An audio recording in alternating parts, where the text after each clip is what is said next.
El desierto trae hambre y sed. El pueblo murmura, pero del cielo cae el maná.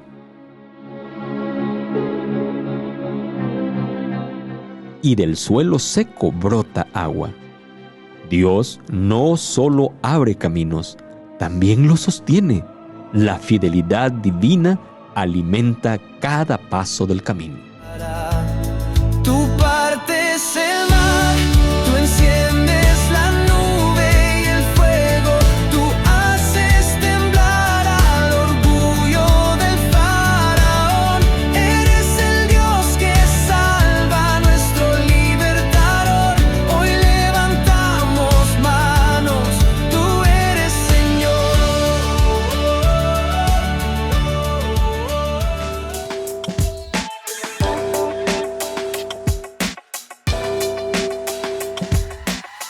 Bienvenido a Inverso Podcast, donde estudiamos el libro del Éxodo, hoy con el tema Rumbo al Desierto. Soy Nicolás y estoy acompañado de Giselle. Giselle, ¿cómo estás? Hola, pastor. Muy bien, gracias a Dios. Feliz de estar aquí y compartir este tema tan especial e importante para nosotros. Hoy tenemos un tema muy importante, muy interesante vamos a aprender cómo Dios utiliza una escuela particular para poder formarnos a nosotros como hijos de Dios. Exacto, pastor. Y pues es interesante porque Israel ya venía de ver varios milagros y de ver varias cosas grandes. O sea, ver las plagas y ver tantas cosas.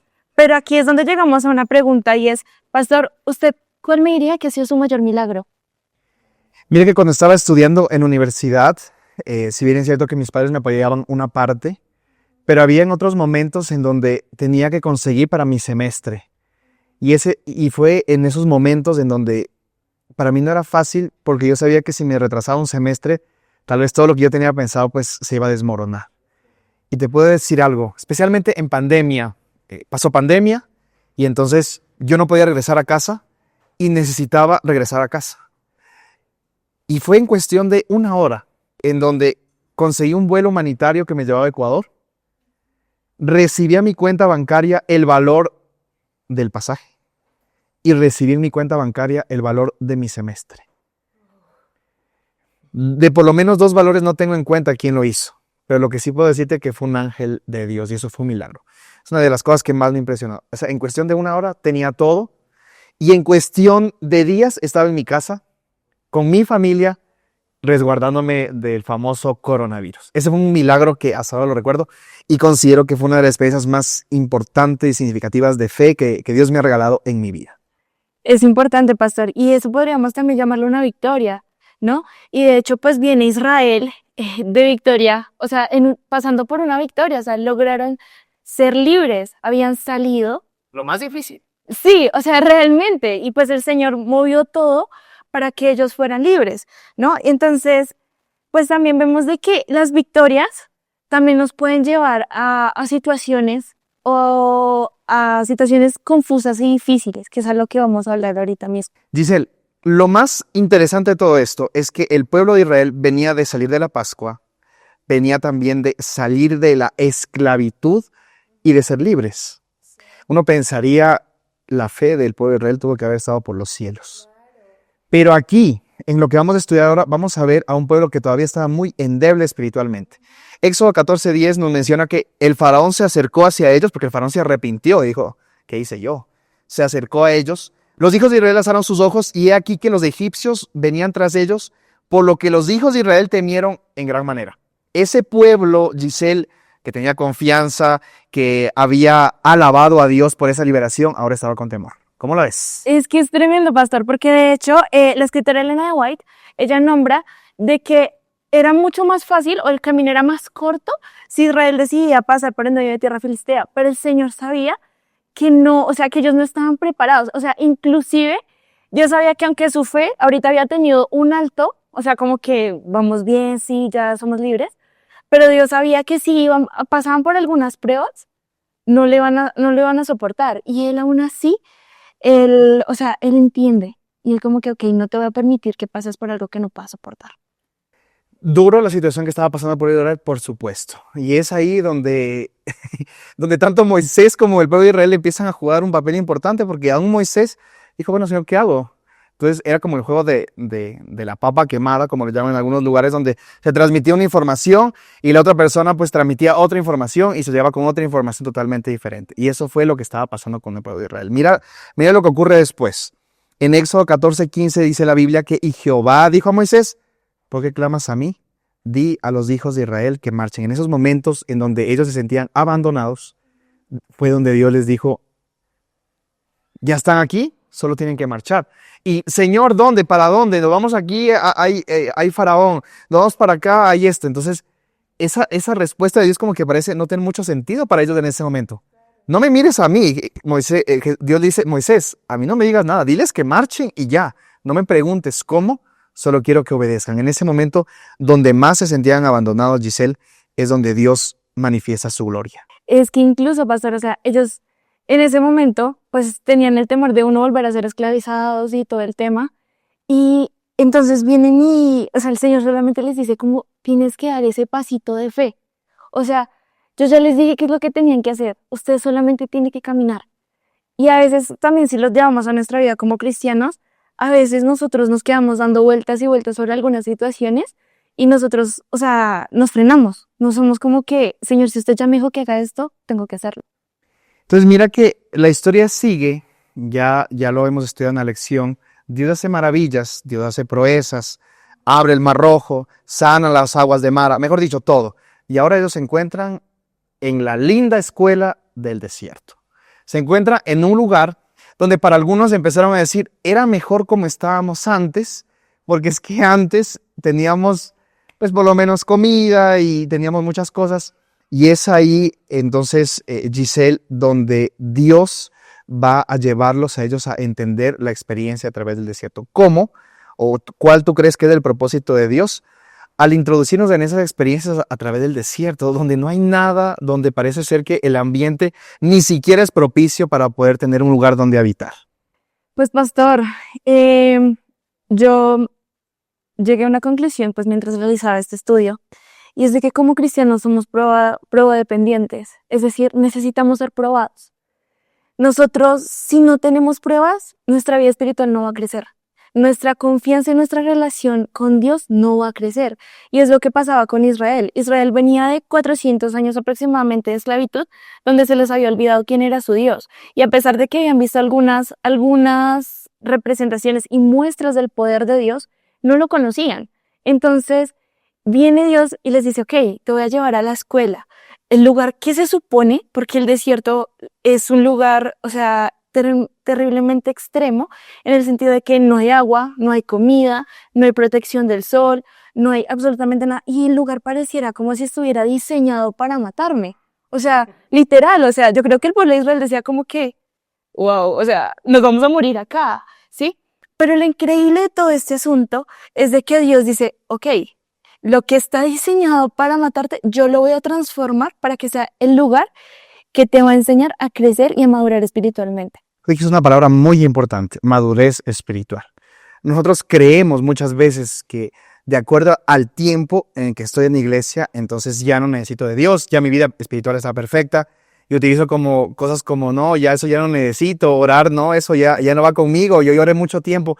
No, todos, Giselle, todos tenemos que ser llevados al desierto porque el desierto es una escuela de confianza. Pero mira cómo lo tomó el pueblo, porque nosotros ahora lo entendemos así. Pero el pueblo dice en Éxodo 16:3, ojalá hubiéramos muerto por mano de Jehová en la tierra de Egipto, cuando comíamos pan hasta saciarnos. Y es en ese momento en donde Dios dice la primera respuesta de Dios. Entonces Dios dice, listo, ustedes comían pan hasta saciaros. Entonces Dios responde con el maná, que era un alimento diario para que, mira, y aquí viene algo muy interesante. Dios quería que el pueblo empezara a desarrollar una dependencia de Él. No hay que entender mal este término, porque algunas veces dependencia es, o sea, yo no hago nada. No. La dependencia es una confianza tan real en Dios que cuando vea situaciones extremas como un desierto en mi vida, yo sepa que Dios va a proveer todo lo que necesito. Exacto, pastor. E inclusive en ese episodio también podríamos hablar también de dependencia, pero también de la enseñanza, o sea, de la obediencia. Correcto. O sea, es decir, el maná caía todos los días, pero si tú te daba, por ejemplo, el jueves y guardabas una doble porción, se te dañaba. El único día que tú podías guardar una doble porción era el día sábado, y era porque ya era mandato del Señor. E incluso creo que la Biblia también lo menciona, que hay una persona que lo guardó y que como que se le dañó y decía, pero es que ustedes tienen que aprender a obedecer al Señor. Y a veces nos pasa eso, de que tenemos así, ya no necesito tanto, no, ya estoy súper bien, mi fe está perfecta, pero yo hago o interpreto las escrituras como yo quiero y no como las manda el Señor. Muy interesante. Entonces, cuando tengo todo, cuando Dios me da todo, todo está bien. Cuando Dios me envía al desierto para madurar espiritualmente, ¿qué pasa allí en ese momento? Eso lo vamos a ver ahora con una experiencia de Jesús muy interesante. Vamos a hacer la pausa un momento y queremos dar el paso a nuestros amigos de Inverso alrededor del mundo para que nos puedan compartir sus respuestas y enseñanzas de este interesante estudio del libro del Éxodo. A Sofía le rompieron el corazón. Hace un año el chico que amaba la engañó y le estaba pidiendo otra oportunidad. De golpe su mundo se volvió un desierto, todo era una arena de dudas. ¿Le doy otra oportunidad o corto por lo sano?, pensaba mientras las lágrimas le empañaban la cara. Porque puede que tu desierto no sea literal como el del pueblo de Israel en Éxodo capítulos 14 al 16, pero la sensación es la misma: sed, incertidumbre y la tentación de regresar a Egipto, es decir, a lo que ya conoces aunque no te haga bien. Sin embargo, el desierto es como un aula de clases, no es un castigo. Allí Sofía descubrió su vulnerabilidad y, como Israel, siguiendo la nube, aprendió a depender de lo invisible. Oró, buscó consejo y puso límites sanos, y Dios usó esos actos de confianza en Él para pulir su fe. Cuando la promesa llegó con un corazón sano y metas renovadas, Sofía entendió algo que Moisés, el líder de Israel, habría aplaudido. Dios guía incluso en el desierto, porque ahí la fe madura al obedecer sin estar viendo garantías visibles. Tal vez hoy estés atrapado atravesando tu propio desierto. Pregúntate, ¿estoy dispuesto a esperar con paciencia mientras Dios hace lo suyo?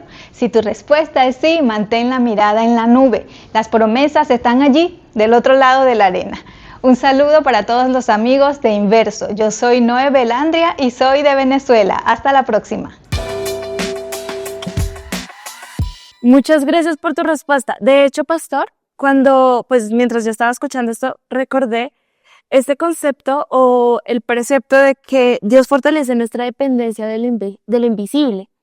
Y esto me llevaba a pensar de que, pastor, mi vida espiritual o mi fe no puede depender de cómo a mí me vaya en la vida. Es decir, si a mí me va en la vida súper bien y todo excelente y no sufro, no tengo problema, mi fe súper bien al 100. Pero si a mí me va mal, no, ya dejo de ir a la iglesia, dejo de orar, dejo de estudiar porque pues me está yendo mal. Entonces es como eso, pastor. Dios fortalece nuestra fe en lo invisible. Y eso es lo que nos da la escuela del desierto.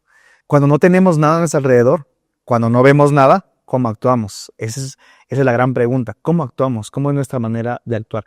Mira que la vida de Jesús, Giselle, nos muestra un ejemplo muy lindo, y es que Él también fue llevado al desierto. Uno dice, ¿Jesús pasando por la escuela del desierto? Por supuesto. Y fue en el momento previo a iniciar su ministerio. Ahí te empiezas a dar cuenta que la escuela del desierto no es cualquier cosa. Es un propósito divino para un momento específico con un fin en especial. Quiero leer por lo menos un texto de lo que nos dice aquí la experiencia de Jesús. Entonces Jesús fue llevado por el Espíritu al desierto, pero mira lo que pasa, para ser tentado por el diablo. Exacto. Y pastor, a mí ese texto me lleva a dos conclusiones. La primera es de que como seres humanos, todos tenemos que pasar por el desierto. Todos tenemos que pasar por esa escuela. Si no, no vamos a crecer. Y la segunda, pastor, es ver la diferencia que tenía Israel y la que tenía Jesús.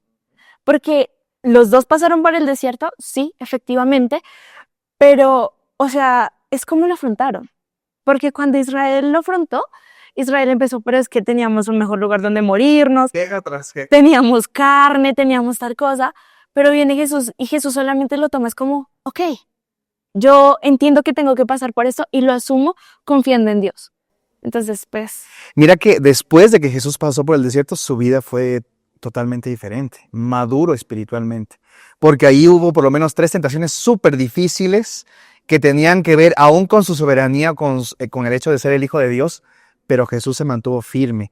Y mira que haciendo una comparación, lo mismo que ocurrió con el pueblo de Israel le ocurrió a Jesús. Primero, el pueblo pasa por el Mar Rojo. Y eso también simboliza que Jesús pasó también por el tema del bautismo, antes de entrar al tema de la tentación. Y después fueron llevados ¿a qué? Al desierto. Pero la diferencia con Jesús, como tú dijiste, es que Jesús confió plenamente y no puso su pensamiento o lo que él tenía en su corazón para decir, bueno, ahora en esta experiencia en el desierto, pues voy a sacar todo lo mejor de mí. No, él dependió de Dios de tal manera que en ese tiempo que él estuvo en el desierto fue una preparación para una madurez espiritual. Definitivamente necesitamos la escuela del desierto, porque si no, no vamos a poder ser maduros espiritualmente. Y la madurez me permite ser sabio, escuchar la voz de Dios, acercarme más a Dios y entender cuál es el propósito en mi vida. Exacto, pastor. Y de hecho, pues es que uno sale completamente renovado. De hecho, pues Jesús salió con nuevas fuerzas. Y es como que el hecho de entender de que puede que yo ahorita esté atravesando por un desierto, ¿sí? Y la estoy pasando realmente mal, porque nadie te va a decir que en el desierto la vas a pasar súper bien y que todo tranqui. O sea, no. Pero lo que es de que tranquilo, porque es que vas a salir bien, vas a salir con nuevas fuerzas y tienes que tener eso en tu corazón. Y es como lo que Dios a través de todo le intentaba infundir a Israel. O sea, era como que lo estaban viendo, pastor. O sea, es increíble porque Israel tenía la nube Y ni aún así. y ni aún así, porque incluso ellos dudaron, o sea, ellos tenían ese temor, la ansiedad, o sea, el hecho de no saber qué va a pasar conmigo. Y ven a Jesús, pero pues aún así tenían esas dudas. Muchas veces, como el pueblo de Israel, podemos olvidar quién está con nosotros. Y teniendo todo a nuestro... O sea, es que Israel había pasado por tantas cosas poderosas que cuando se quedaron sin nada, entonces dijeron, aquí Dios nos abandonó. Y Dios, ¿cómo así? Si yo vengo de hacer tantas cosas por ustedes. Esa es muchas veces la condición del ser humano. Quiero hacerte una pregunta. En estos momentos que estamos hablando duros, de desierto, difíciles, ¿cómo podemos desarrollar esta fe cuando incluso estamos rodeados de quejas y de dudas? Porque como lo mencionamos en alguna lección posterior, dudar es válido siempre y cuando esas dudas vayan a Dios y Dios sea el que las responda. ¿Cómo podemos afrontar estas situaciones, Giselle? Pues pastor, yo creo, o principalmente, es desarrollar mi fe antes de llegar a la prueba. Es decir, si yo ahorita estoy en un momento en el que espiritualmente estoy tranquila, en el que espiritualmente estoy bien y bien cimentada, pues aunque tampoco uno debe confiarse, ¿no? Pero pues si yo veo que estoy bien, pues debo esforzarme más en dedicarle tiempo a mi estudio personal, a mi comunión con Dios, a la oración, a fortalecer eso, para que en el momento de la prueba no venga eso y me destruya completamente, sino que antes yo use esas bases que ya tengo para fortalecerme más. Ahora en el caso de las pruebas y de las dudas, pastor, porque a veces a nosotros como cristianos e incluso como jóvenes nos han metido en la cabeza de que está mal si tú dudas o que si tienes miedo está mal, cuando realmente no está mal. Jesús y Dios entiende que es válido que nosotros tengamos esas dudas y Él antes como que nos ayuda a resolver eso. Pero si yo llego a tener esas dudas o esas quejas, yo al que tengo que acudir es a Dios. Él es el único que me las puede resolver. Él es el único que me va a decir como que, ok, Giselle, vamos a hacer esto y esto y esto. Y así es como vamos a resolver esto. Qué lindo eso. Definitivamente Dios desea que dependamos de Él. Y que cuando no veamos nada, ahí sean los momentos en donde nuestra fe esté en los puntos más altos y empecemos a madurar espiritualmente. Quiero leer un texto de Elena G. de White en el libro Patriarcas y Profetas, donde dice: los que postergan la obediencia hasta que todo peligro haya desapercibido, nunca van a obedecer. Claro, entonces si yo digo, bueno, voy a esperar a que todo a mi alrededor se vaya por obedecer, nunca lo voy a hacer. Es en esos momentos donde no veo nada, donde estoy en un desierto, donde hace, como tú dijiste, cosas extremas, temperaturas altas, todo en mi contra, en donde Dios permanece y aparece y dice: no tienes que esperar obedecerme cuando todo vaya bien. Tienes que obedecerme aún en escuela del desierto, donde te estoy formando, Giselle. Es muy importante, porque algunas veces nosotros ya damos por sentado que ya Dios terminó. No, Dios nos está formando. Y el pueblo de Israel dijo: yujo, qué alegría, pasamos el Mar Rojo. Y Dios le dijo: no, eso es el comienzo. Ustedes van a tener que pasar por una escuela que se llama la del desierto, en donde yo voy a estar con ustedes y ustedes van a tener que aprender a depender de mí, aún en las situaciones donde ustedes no ven nada. Exacto, pastor. De hecho, ahorita que nombres el tema de la obediencia, la escritora Elena de White también lo nombra en el libro Patriarcas y Profetas, y es de que, o sea, Dios le había dicho a Moisés que el pueblo de Israel tenía que avanzar. Pero si el pueblo de Israel le hubiera dicho, ok, avancemos, aunque el mar seguía sellado, o sea, el mar seguía completamente normal, si el pueblo de Israel no hubiera tomado la determinación de avanzar, no hubiera pasado nada. Y es como que el tema de obedecer, aunque yo no vea por qué, yo no vea por qué está claro, yo no tenga, o sea, idea de cómo va a salir todo, sino que aún así el Señor ya lo dijo, tengo que obedecer. No puedo esperar a que, voy a esperar a que el mar se abra. No, Avanzar. avanza. Y mira lo que Dios dice en su palabra en Éxodo 14:15, di a los hijos de Israel que marchen, que marchen. Él no dice, di a los hijos de Israel que marchen y les voy a dar esto, esto, esto y les voy a ofrecer esto. No, solo dice, di a los hijos de Israel que marchen. El desierto no era el final de su historia, era el camino hacia su propósito. Ellos tenían que tener claro cuál era el propósito de Dios en su vida. Si no lo tenían claro, el desierto se iba a convertir en vez de una bendición en una maldición para ellos, porque van a decir, Señor, nos trajiste aquí a morirnos de hambre, no tenemos nada. Y las quejas son fáciles, pero cuando alzamos nuestra vista y vemos que Dios ha estado con nosotros en el proceso, no vamos a tener duda de que Dios seguirá estando con nosotros y que cuando no vea nada y no tenga nada a mi alrededor, voy a tener la presencia de Dios, que es más que suficiente para nuestra vida. Exacto, pastor. Es incluso aplicable a nosotros, ¿no? El tema de que hay una frase que a mí me gusta mucho y creo que la aprendí en Los Conquistadores, y es de que no tenemos nada que temer al futuro a menos que olvidemos cómo el Señor nos ha dirigido hasta el momento. O sea, realmente es cimentar esa fe, pastor. Es fortalecerla, y a veces es confuso, es difícil porque no hay que negarlo, pero pues cimentarla ante todo. Claro que sí. Dios provee todo lo necesario al pueblo, les da todo lo que ellos necesitan, pero antes de darle todo lo que ellos necesitan, aparte del maná, Dios primero les dice, ustedes tienen que fortalecer su confianza en mí. De esa manera, Dios les dice, marchen, nada más. ¿Sabes qué? Dios utiliza como acciones muy sencillas, no, marchen. Y el pueblo, bueno, ¿marchen hacia dónde? No, marchen que yo les voy a guiar. Muchas veces nosotros decimos, Señor, bueno, o sea, tú no dices que marchen. ¿Hacia dónde? ¿Con quién? ¿Cuándo? ¿Cómo? ¿Para dónde? ¿Hacia dónde voy? ¿Cuántos? ¿Cómo? No, Dios, nos gusta a nosotros que Dios nos dé en bandeja de oro ya todo lo que Él tiene para nuestra vida. Dios solo te dice hoy, en esta mañana, marcha. Marcha porque el camino es seguro y la victoria también. Y de hecho, pastor, me gustaría traer a colación una frase que es muy diciente con respecto a lo que estamos hablando. Y dice, el sendero por el cual Dios dirige nuestros pasos puede pasar por el desierto o por el mar, pero es un sendero seguro. O sea, tener esa certeza de por donde sea que yo ande, si voy con Dios, estoy segura. Amén. Dice, muchas gracias y a nuestros amigos, en esta oportunidad quiero invitarles a que puedas confiar. No te preocupes, el desierto es una escuela que tienes y que tenemos que pasar, sí o sí, pero en el desierto vamos a poder depender de Dios, vamos a poder confiar más en Él y mirar su poder. Recuerda, porque en cada paso del Éxodo caminamos hacia Jesús. Que Dios te bendiga grandemente.